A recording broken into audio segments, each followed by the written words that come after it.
আসসালামু আলাইকুম গাইজ। আজ একটা আপুর গল্প বলবো। আপুটার অনেক কষ্টের একটা পোস্ট করেছেন। আপুটার অল্প বয়সে বিয়ে হয়। বিয়ের পরে আপনার হাজব্যান্ড ঢাকায় নিয়ে এসে রাখে। ওনার বাড়ি নোয়াখালী। তো ওনার হাজব্যান্ডের বাড়িও নোয়াখালী। উনি বিমা কোম্পানিতে চাকরি করতেন। মুখে মধু। উনি বয়স কিন্তু অনেক কম ছিল না, 30 বছর বয়স ছিল যখন ওই লোকটা বিয়ে করে। মাথায় একটা চুলও ছিল না, টাক পড়া।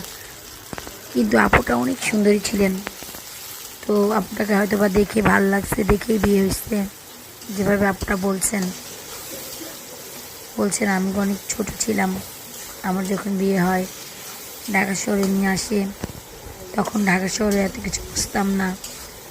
আমার বিয়ের পরই 3 মাস পরই কনসিভ করি। আমার একটা মেয়ে হয়। আমার যখন মেয়ে হয় তখন আমার সাথে অনেক অত্যাচার করে। বাচ্চাটা নষ্ট করে ফেলতে চায়, বাচ্চাটা রাখবে না, বাচ্চার খরচ জোগাড় করতে পারবে না। আমার বাবা মাকে চাপ দেয় টাকা পয়সার জন্য। আমার বাবা মা গরিব ছিলেন।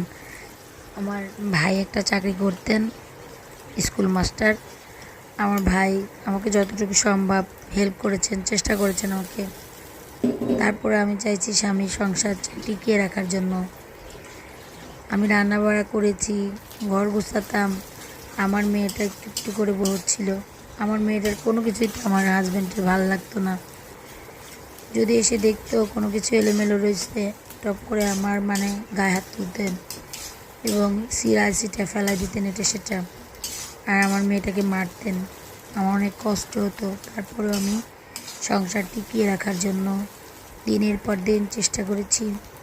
আমাকে যৌন মিলনটা তাও বিচ্ছিরি করে করতেন, যেটা ইসলাম বলে নাই।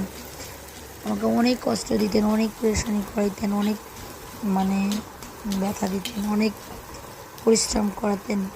সারাদিন গুছাগুছি করতে থাকতাম। তারপরে বাসায় এসে যদি একটু এলোমেলো কিছু দেখতো, আমার মেয়েটাকে ধরে মারতো, আমাকে মারতো। এরকম করতে করতে করতে করতে করতে করতে আমাদের দীর্ঘ 10-12 বছর চলে গেল। তার নির্যাতনেরই বেড়ে গেল। আমি ম্যাট্রিক পাস ছিলাম, তাই আমি নিজেই চেষ্টা করলাম একটা ছোট্ট বাচ্চাদের স্কুলে ঢুকতে। সেই বাচ্চাদের স্কুলে ঢুকলাম।